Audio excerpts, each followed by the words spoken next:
So how can we actually spend less at the supermarket? Yeah, well, there's kind of two things to consider when it comes to money and food. First thing, like you said, is spending less, also wasting less, because that's an area in New Zealand where people do waste a lot of money. So on average, we waste around $644 a year of edible food gets thrown away. Wow. So that's something to look at, but also what smart swaps can we make? So I think one thing that lockdown has taught a lot of people is that we can shop and cook differently. You know, if you were in a habit or routine of going a couple of times a week, now if you're an impulse buyer or you're someone that just buys things, you know, just because they're there, then changing the pattern of shopping can be helpful. So I've actually moved to fortnightly shopping because if you're an impulse buyer, then changing the frequency is important.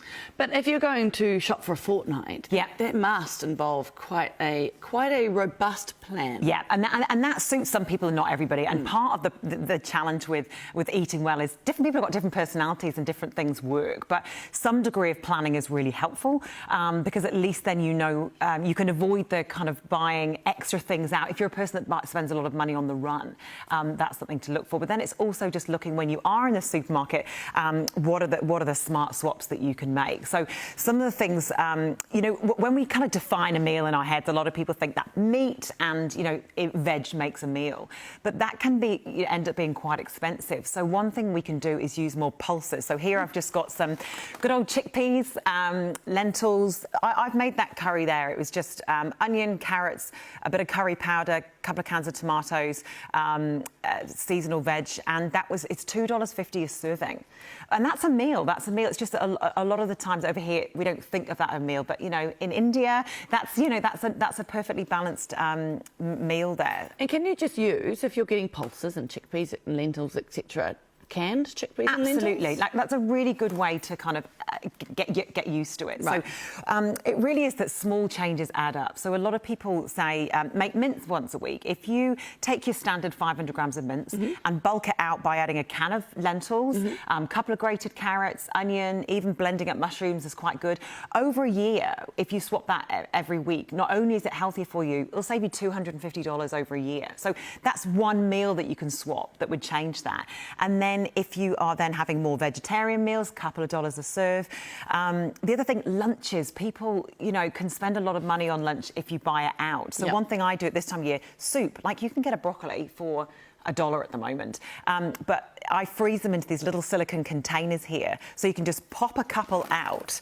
Because half the problem with not eating soup is because it's in a big, massive block. Yeah. And you don't want to, you know, you're never going to have it. So a lot of it is about the storage of things, and then it comes down to... So that's broccoli soup that you've made? Yeah, broccoli soup. So this is a way to avoid waste. Are there any other ways that we can sort of store our vegetables so that they don't go off? Yeah, so one of the things, bag salad, there's nothing worse than opening it up and it basically smells like rotten pods. Yeah. Disgusting. So putting a piece of paper towel in it will absorb the moisture, and you'll get a good extra 2 to 3 days out of a bag of salad. That is such a good tip. Easy. I love that. And now the other thing is, people know that with celery, if you chop the bottom off and put it in water, it'll come back to life. But you can do the same with broccoli. So broccoli, lettuce, cauliflower. If you chop the bottom of it and put it in a bit of water, if it's kind of gone floppy and you'd never use it again, you can bring those back to life. Onions and potatoes, don't store those together because they both like the dark, but they make each other basically sprout and go off. So it's this wastage is as important as, you know, there's only so much you can control about the price of food, but you can control how much you throw away. And things like apples, they last 8 times longer in the fridge. If you throw away bread all the time, keep it in the freezer. If you love your smoothies, one thing I do is I've got these little silicone little ice blocks. If you make more than you need every time, just put it in there, and then over, you know, a couple of days, you'll have ice blocks for you. The problem is, if I made more than I needed, I'd just drink it. Yeah, well, the good thing is if you're not throwing things away and you're actually doing something with it, you don't feel quite so bad, because part of our, you know, one of our values is, you know, making sure that we don't throw things away, and then we end up eating things that we don't need. But if you've got another use for them, you can save money and actually be healthier. I love that.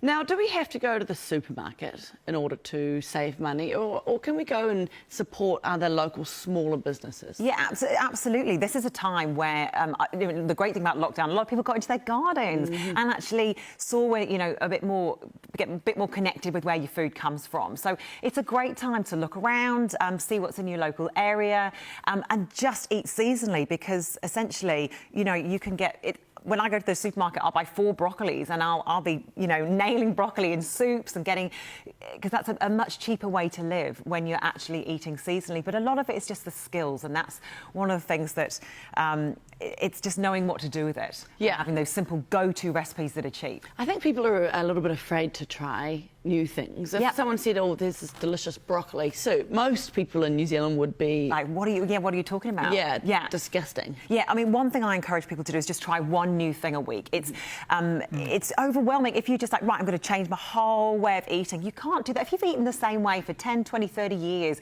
it's difficult and challenging to change it overnight. So even if you just try one new recipe a week, I often try new things on Sundays. So I've got a bit more time, do a bit of batch cooking, and then see if it works. And if it works, get that recipe, print it out and put it in a file so that you've got a new bank of 20 recipes that work for you. Because half the problem is not having those easy go-to ideas. I mean, there's thousands, millions of recipes out there, but it's having the ones that are tried and tested and work for you. Excellent. Thank you so much once again, Claire Turnbull. And Thank it's been a pleasure having you in the studio. So nice to be back. Yeah. It's lovely to have you back. I remember when pasta started arriving in New Zealand, and there was a whole generation of men in particular who just thought it wasn't food and it was absolutely ridiculous. And if you didn't have a potato with your meal, it was some kind of communism. Yeah. Well, a lot of it is a change of mindset. Yeah, if you're committed to, saving money, there are definitely things you can do, but it just requires a little bit of experimentation and thinking outside the box.